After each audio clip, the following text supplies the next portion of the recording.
So every year there are about 10,000 products get pitched to us to be put in the merch book. And at the end of it, only about 280 make it into there. And you may ask why and how we determine what that is. Well,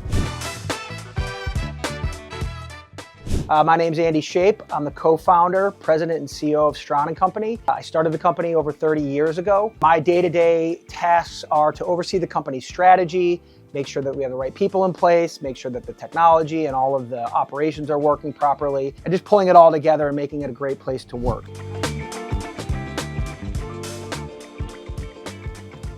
Right, typically it's when you give it out to people and there's demand for it. So if we give it out at a trade show, or we give it out internally to employees, or we give it and people want it and continue to come back and ask for it, is when you can really tell when those products are really going to have longevity and demand for them. Where we really see when they don't is when we offer a product and nobody wants it, nobody takes it, even when it's free. And we always say if you can make a personal connection between the product and an individual, whether it's their name, whether it's their pet, whether it's their hometown, whatever it is, that can be personalized to them, that could be even more effective. Nearly 30 years ago, a customer came to us, Lotus Notes was the customer at the time. And they came to us and said, we want to do something that, we have all these words that describe what our product does, and we want to come up with something. So we came up with a magnet, word magnet. We kiss cut it, we made the customized magnet that had the different words that tied back to that customer. Did that job, and then years later looked at it and said, boy, you know, those are on all the refrigerators now and all over the place. We never held on to the original one that we did, but I wish we did. The other ones that we kind of wish we did, I don't know if this will make the cut floor, but this might make the cut floor, but the first Fire Festival, we did all the merchandise for the first Fire Festival. And afterwards, we didn't keep any samples and we didn't ask for the merchandise. They didn't pay us, obviously, because they didn't have any money at the end of it. But we didn't keep that stuff. And we probably could have gotten it back and sold it on eBay for a nice profit, but we didn't get it back. And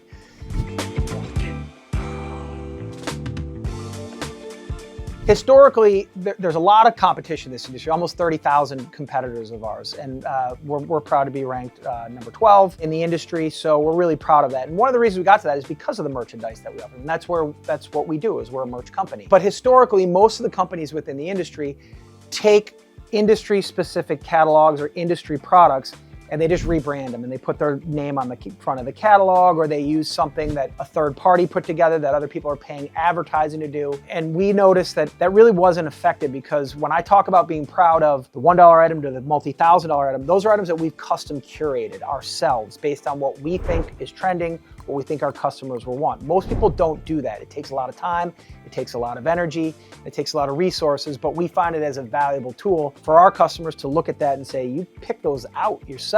You didn't just go rely on someone who's willing to advertise to get that, to slap the logo on it. So our team really custom curates that and then putting it together on our own format, not just relying on someone else's template. It's really Strawn-ified, if you want to call it that. Yeah. The one thing I would want a marketer to know before they place an order with Strawn is that we care about that order. Everybody here, from pre-production to production to post-production and accounting, cares about making sure that that order is delivered on time and up to their expectations. You can't teach that. It's something that's inherent in our culture. We want to make sure that our customers are extremely happy with the order from start to finish. And that's why we send out surveys. That's why we want to make sure that we continue to deliver on our customers' needs, so they come back to us because they know they can rely on us. First one that stays would be the drawstring bag. Drawstrings bags were brought into the market, I don't know, 10, 15, 20 years ago. And they should stay in the industry because they are given out and people use them, whether for children, kids, events. In terms of fidget spinners, that was a big trend when that came out. That was one of the funny things. Everybody needed a fidget spinner. I still have a couple on my desk. I still use them.